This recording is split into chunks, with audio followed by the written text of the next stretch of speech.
ये आकाशवाणी है। प्रस्तुत है कार्यक्रम सुर्खियों में। इसके अंतर्गत सुनिए, ग्राहकों की सुरक्षा सुनिश्चित करने और भ्रामक ऑनलाइन रिव्यूज पर नियंत्रण रखने के लिए सरकार की नई रूपरेखा पर चर्चा। इसमें भाग ले रहे हैं साइबर सुरक्षा विशेषज्ञ जितेन कुमार जैन और आकाशवाणी संवाददाता सोनू सूद। उपभोक्ता मामलों के विभाग और भारतीय मानक ब्यूरो ने सोमवार को ई कॉमर्स वेबसाइट, होटल और यात्रा बुकिंग वेबसाइट जैसे ऑनलाइन प्लेटफॉर्म्स पर दी जाने वाली फर्जी और भ्रामक समीक्षाओं में उपभोक्ता हितों की रक्षा के लिए मानक जारी किए। भारतीय मानक IS 19000/2022 स्टैंडर्ड फ्रेमवर्क का शीर्षक है ऑनलाइन उपभोक्ता समीक्षा, उनके संग्रह, मॉडरेशन और प्रकाशन के लिए सिद्धांत और आवश्यकताएं, और ये कल से लागू हो जाएगा। मिस्टर जैन, इस फ्रेमवर्क का परम उद्देश्य क्या है? उपभोक्ता हितों की सुरक्षा के लिए ये कैसे उपयोगी होगा? जो भारत के अंदर पिछले 10 साल के अंदर हमारी अर्थव्यवस्था में बहुत बड़ा बदलाव आया है,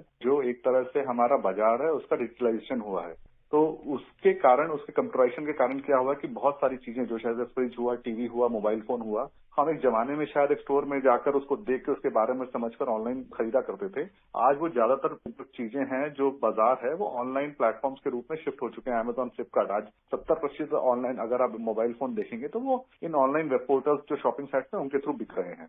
और जो 2018 तक जो था कि ये शायद $22 बिलियन का ये मार्केट था, और एक अनुमान है कि जो इंडिपेंडेंट सर्वेस हैं वर्ल्ड बैंक के हिसाब से, वो लगता है कि 2030 के अंदर भारत की जो अर्थव्यवस्था है उसमें ई कॉमर्स कंपनियों को, ये जो ई कॉमर्स का बाजार होगा वो $350 बिलियन का होगा, जो शायद विश्व का सबसे बड़ा ई कॉमर्स का एक तरह से, मतलब यहाँ पे सबसे बड़ा एक तरह से मार्केट होगा। और जो सबसे बड़ा फैसला एक कस्टमर जब ऑनलाइन जाता है, जैसे अमेजॉन के ऊपर जाता है और वहां से वो खरीदने का निर्णय करता है, तो उसमें जो एक बहुत महत्वपूर्ण भूमिका होती है, एक तो उसकी आवश्यकता की होती है कि जिस तरह की चीज उसको चाहिए उसके बारे में उसकी क्या क्या फीचर्स वगैरह हैं और उसका मूल्य क्या है। पर उसके बाद जो सबसे बड़ा, जो एक सिग्निफिकेंट, जो महत्वपूर्ण चीज उसके निर्णय को प्रभावित करती है, वो होता है कि दूसरे जो व्यक्तियों ने इस चीज को जो खरीदा है उनका इसके बारे में क्या अनुभव रहा है, उनका इसके बारे में क्या कहना है और क्या मत है। तो अगर आपको आज मान लीजिए आप एक ऑनलाइन मोबाइल फोन खरीदने चाह रहे हैं और आपका बजट मान लीजिए 10,000 रुपए है और दो अलग अलग कंपनियों के मोबाइल आपको पसंद आ रहे हैं और उनका बजट भी सेम है, फीचर भी सेम है, तो कहीं ना कहीं अगर आप एक मोबाइल फोन के बारे में 15,000 व्यक्ति बोल रहे हैं कि ये मोबाइल फोन बहुत ही अच्छा है और उसकी मतलब 5 में से 4.5 रेटिंग है, और दूसरे मोबाइल फोन के बारे में कुछ मात्र 300 रेटिंग है, और व्यक्ति बोल रहे हैं शायद ये मोबाइल इतना अच्छा ना हो, तो आप, ये जाहिर सी बात है कि आप पहला वाला जो मोबाइल फोन है जिसके बारे में हजारों लोगों ने मत दिया है, आप उसको खरीद लेंगे। और ये होता आ रहा था। अब पिछले 5 सालों में जैसे जैसे ये बाजार बढ़ा, तो कई बार ये देखने में आया जो बड़ी बड़ी होटल कंपनियां हैं या जो ये प्रोडक्ट कंपनियां हैं, ये फेक रिव्यूज खरीद रही थी। तो अब ये भी हो सकता था कि वो 10,000 व्यक्ति जो एक मोबाइल फोन की तारीफ कर रहे थे उसमें से 9,999 फर्जी हो, जिन्होंने वो मोबाइल का इस्तेमाल ही कभी ना किया हो। और जो दूसरा मोबाइल था जिसके बारे में मात्र 250 लोगों ने उसके बारे में अपना अनुभव या मत साझा किया, वो जेन्युइन कस्टमर थे।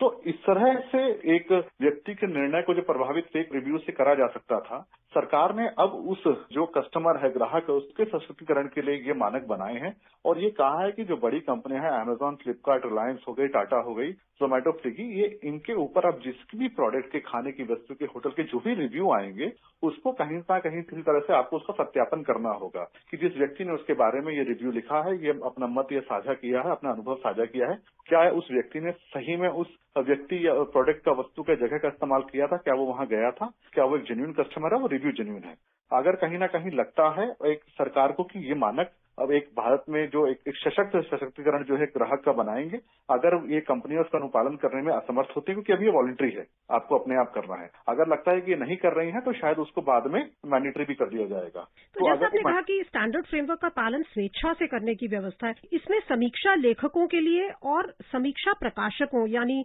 ऑनलाइन प्लेटफॉर्म्स के लिए क्या प्रमुख दिशा निर्देश और जिम्मेदारियां अंकित की गई हैं दोनों कैटेगरीज के लिए? देखिए, समीक्षा प्रकाशकों का, अगर मैं ये मानना चाह रहा हूँ जो रिव्यू लिख रहा है, उसके लिए तो आप ज्यादा कंट्रोल नहीं कर सकते, क्योंकि जो व्यक्ति का मत आएगा वो लिखेगा, उसको जो अनुभव होगा वो लिखेगा। अब सरकार ये चाह रही है कि जो व्यक्ति उसका एक तरह से वो जो, या तो मान लीजिए इंटरमीडियरीज हैं, जैसे अमेजॉन हुआ या गूगल हुआ, और दूसरा है मान लीजिए उस गूगल या अमेजॉन के ऊपर जो तीसरी कंपनी जो अपना प्रोडक्ट सप्लायर जो अपना उसको बेच रहा है प्रोडक्ट को, वो अगर अपने रिव्यू साझा कर रहा है, तो उनके बारे में ये गाइडलाइन होगी, ये उनकी जिम्मेदारी होगी कि जो जब एक तरह से उसका जो रिव्यू किया जा रहा है उसका वो सत्यापन किस तरीके से कर रहे हैं, क्या वो एक्चुअली चेक कर रहे हैं कि वो व्यक्ति बॉट तो नहीं है, जेन्युइन ह्यूमन है, अगर वो ह्यूमन है तो क्या उसने सच में इस प्रोडक्ट को खरीदा था या उस होटल का इस्तेमाल किया था या उस वस्तु का इस्तेमाल किया था, और अगर किया था तो क्या वो जो रिव्यू लिखा गया है वो किसी पैसा देकर खरीदा तो नहीं गया, क्या उसको डराया धमकाया तो नहीं गया, या किसी एजेंसी को हायर करके हजारों फेक रिव्यू तो नहीं लिखवाए गए। तो ये जो रिव्यू का जो सत्यापन है, वेरिफिकेशन और वैलिडेशन है,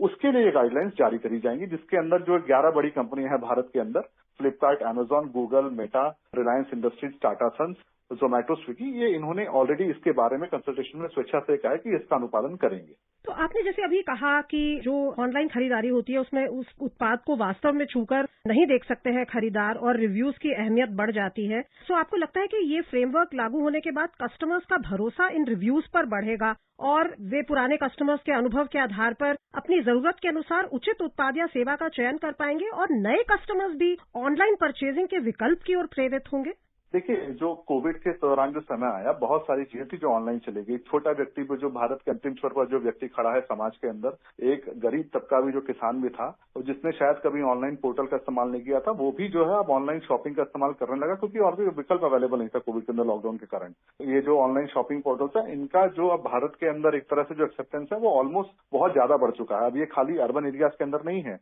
आज ये ग्रामीण इलाकों के अंदर भी इनकी पहुंच बहुत अच्छी है। और कई जगह तो कहा जा रहा है जो टीयर 3 सिटीज है, छोटे शहरों में भी कंपनियां 5 मिनट के अंदर आपके घर पर सामान डिलीवर कर रही हैं। और जो सामान आप जो खरीद रहे हैं, वो खरीदने के लिए जब व्यक्ति जो निर्णय ले रहा है, उसको बहुत बार देखा गया कि उसको प्रभावित करने के लिए क्या तो कंपनियां अपने समर्थन में अपने प्रोडक्ट है उसके बारे में प्रेस करने के लिए फेक रिव्यूज दे रही थी। जो रिव्यू दे रहा है उसका भी होगा कि वो अब बिना किसी डर के या किसी लालच के वो रिव्यू दे सकता है, और जिसके बारे में रिव्यू लिखा जा रहा है उसका भी सशक्तिकरण होगा कि अब उसके बारे में कोई फेक रिव्यू नहीं लिख पाएगा। उसकी जो गरिमा है, जो उसकी रेपुटेशन है, उसको कोई एक तरह से बदनाम या हार्म नहीं कर पाएगा। तो दोनों का सशक्तिकरण होगा। और इस पूरे प्रोसेस के अंदर जो भारत का ई-कॉमर्स बाजार है, उसके अंदर लोगों का विश्वास और लोगों का जो उसके अंदर भावना है, वो और ज्यादा विकसित होगी और विश्वास और ज्यादा बढ़ेगा। तो आपको लगता है कि बहुत क्लोज मॉनिटरिंग एक जो सिस्टम है उसको भी डेवलप करने की जरूरत होगी, ताकि जहां भी जरा सा भी शक शुबा हो वहां पे इमीडिएटली जो भी हमारी डिजिटाइजेशन टेक्निक्स है उसके द्वारा ये पता लगाया जा सके, ट्रैक किया जा सके कि ये रिव्यू जेन्युइन है या नहीं है?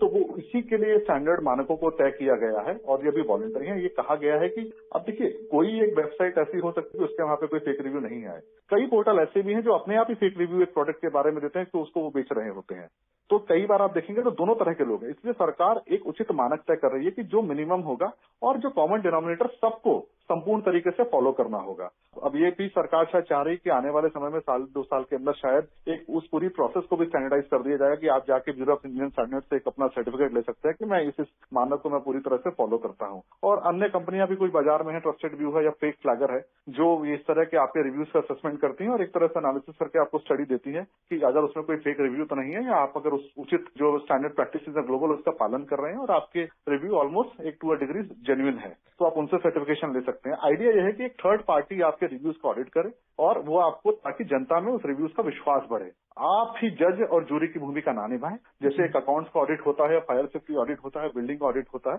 उसी तरह से जो रिव्यूज है, बिकॉज आज ये सबसे बड़ा एक तरह से सिग्निफिकेंट फैक्टर है प्रोडक्ट को ऑनलाइन खरीदने का। तो उस चीज में अब विश्वास बढ़ाने के लिए, उस पूरी व्यवस्था में विश्वास बढ़ाने के लिए अब ये मानक है, ताकि कोई जो रिव्यूज हो वो फेक ना हो, पूरी जेन्युइन तरीके से वहां पे दिए जाएं। तो इस तेजी से बदलते ई कॉमर्स के जो बाजार है उसमें जो ये एक बहुत बड़ी डेवलपमेंट हुई है, उसके विभिन्न पहलुओं पर हमें जानकारी देने के लिए आपका बहुत बहुत धन्यवाद मिस्टर जैन। धन्यवाद। अभी आप सुन रहे थे ग्राहकों की सुरक्षा सुनिश्चित करने और भ्रामक ऑनलाइन रिव्यूज पर नियंत्रण रखने के लिए सरकार की नई रूपरेखा पर चर्चा। इसमें भाग ले रहे थे साइबर सुरक्षा विशेषज्ञ जितेंद्र कुमार जैन और आकाशवाणी संवाददाता सोनू सूद। ये कार्यक्रम आकाशवाणी के समाचार सेवा प्रभाग द्वारा प्रस्तुत किया गया। इसे आप हमारे mobile app news on AIR और YouTube channel news on AIR official पर भी सुन सकते हैं। इस कार्यक्रम के संबंध में अपनी प्रतिक्रिया आप हमें ईमेल कर सकते हैं। पता है AIRNSGtalks@gmail.com। ये कार्यक्रम फिर से सुनने के लिए लॉग इन करें हमारी वेबसाइट newsonair.nic.in।